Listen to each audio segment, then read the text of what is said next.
ഉപ്പുതര ഗ്രാമപഞ്ചായത്തിൽ മാലിന്യമുക്ത നവകേരളം പദ്ധതിയുടെ ഭാഗമായി വലിച്ചെറിയൽ വിരുദ്ധ വാരാചരണം നടത്തി. പരിപാടിയുടെ ഭാഗമായി ഗ്രാമപഞ്ചായത്ത് ഓഫീസിൽ സിഗ്നേച്ചർ ക്യാമ്പയിനും സംഘടിപ്പിച്ചു.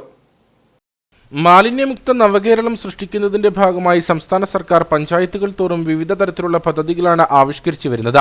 ശുചിത്വ മിഷന്റെ നേതൃത്വത്തിൽ ജനുവരി 1 മുതലാണ് വലിച്ചെറിയൽ വിരുദ്ധ വാരാചരണം പഞ്ചായത്തുകളിൽ സംഘടിപ്പിക്കുന്നത്. ഇതോടൊപ്പം എന്റെ മാലിന്യം എന്റെ ഉത്തരവാദിത്തം, ഞാൻ മാലിന്യം വലിച്ചെറിയില്ല എന്ന മുദ്രാവാക്യം ഉയർത്തി പഞ്ചായത്ത് ഓഫീസിനു മുന്നിൽ പൊതുജനങ്ങൾക്കായി സിഗ്നേച്ചർ ക്യാമ്പയിനും സംഘടിപ്പിച്ചു. പഞ്ചായത്തിലെ മാലിന്യങ്ങൾ വലിച്ചെറിയുന്ന പ്രവണത പാടെ ഒഴിവാക്കുക എന്ന ലക്ഷ്യം മുൻനിർത്തിയാണ് ഇത്തരം പദ്ധതികൾ നടപ്പിലാക്കുന്നതെന്ന് ഗ്രാമപഞ്ചായത്ത് പ്രസിഡന്റ് കെ ജെ ജെയിംസ് പറഞ്ഞു. പൊതുവിടങ്ങളിലും റോഡുകളിൻ്റെ സൈഡുകളിലൊക്കെ നമ്മുടെ ടൂറിസ്റ്റുകളായിട്ടുള്ള ആളുകളും അല്ലാത്ത ആളുകളും ഒക്കെ വന്ന് മാലിന്യങ്ങൾ വലിച്ചെറിയുന്നത് ഒരു ശീലമായിട്ട് മാറിയിരിക്കുകയാണ്. അതുകൊണ്ട് തന്നെ ഉപ്പുതര ഗ്രാമപഞ്ചായത്ത് ഇത്തരത്തിലുള്ള സ്ഥലങ്ങളിൽ പൊതുസ്ഥലങ്ങളെല്ലാം നിരീക്ഷണ ക്യാമറകൾ സ്ഥാപിച്ചുകൊണ്ട് തന്നെ മാലിന്യം വലിച്ചെറിയുന്നവർക്കെതിരെ കർശന നടപടി സ്വീകരിക്കുന്ന ഒരു നിലപാടാണ് സ്വീകരിക്കാൻ പോകുന്നത്. അതോടൊപ്പം തന്നെ നമുക്കറിയാം, നമ്മുടെ ഏറ്റവും അധികം മലിനമാക്കപ്പെടുന്ന ഒരു നദിയാണ് നമ്മുടെ പെരിയാർ നദി. ഉപ്പുതരയിലൂടെ കടന്നു പോകുന്ന പെരിയാറിൻ്റെ വശങ്ങളിലോട്ടും അതായത് പെരിയാറിനുള്ളിലോട്ടും വേസ്റ്റുകൾ കൊണ്ടുവന്ന് ഡംപ് ചെയ്യുന്ന ഒരു ശീലമുണ്ട്.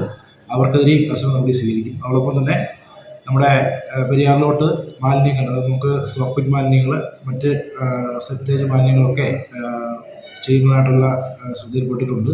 അവർക്കെതിരെയും കർശന നടപടി സ്വീകരിക്കുന്നതിനാണ് പഞ്ചായത്ത് മുന്നോട്ട് പോകുന്നത്.